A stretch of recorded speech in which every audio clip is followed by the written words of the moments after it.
Yang ini adik saya, Ipin. Hai. Ini kisah kami berdua. Episod 2. Dugaan. Kawan-kawan, nak dengar lagi tak? Nak. Cerita ni pasal hari pertama kita orang puasa.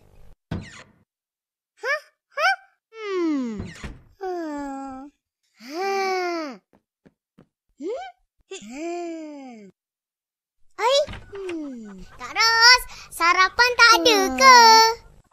Hai, hari ini kan puasa. Mana ada sarapan? Habis tu, tak boleh makan ke?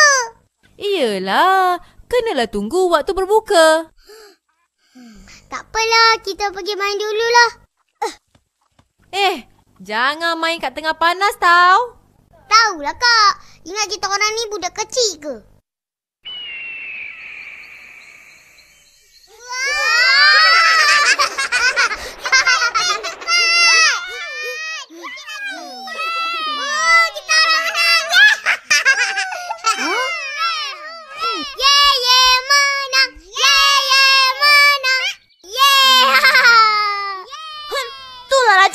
Sebab kamulah kita kalah. Mana ada? Kamulah berat sangat. Oi, penatnya. Hauslah pula. Sebab korang menang, mari saya belanja korang minum. Baik, bos. Kamu berdua kan puasa? Puasa. Halah, tak apa. Orang tak tahu. Betul. Tak boleh. Lu punya Tuhan tahu. Nanti ya, lu punya Tuhan malah. Mana boleh main-main. Banyak betul. Betul. Lu kena puasa sampai habis. Yalah. Mimi betul. Kita semua baliklah. Jangan lupa besok main lagi. Okey. Kak Ros, dah boleh makan ke? Belum. Lama lagi.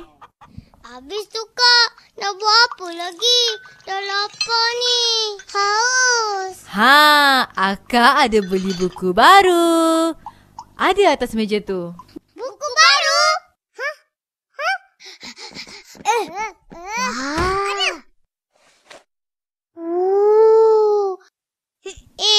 A-Y-A-M yam ayam. Ayam? Wah, sedapnya ayam goreng.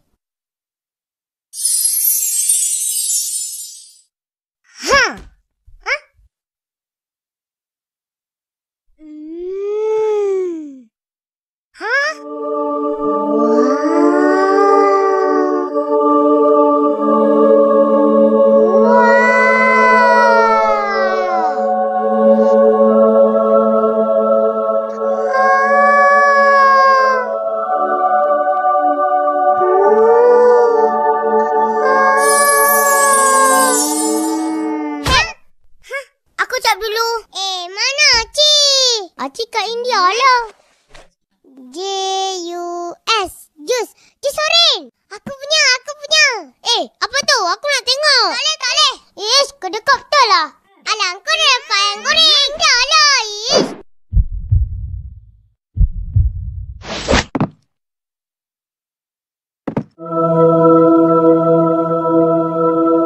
Wah. Tepi, ni aku punya.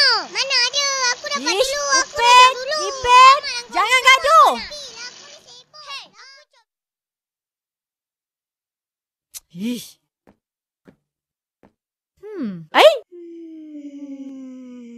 Dah tidur dah. Tadi bising. Aman sikit dunia. Lama tau nak tunggu waktu berbuka. Letih sampai tertidur. Betul.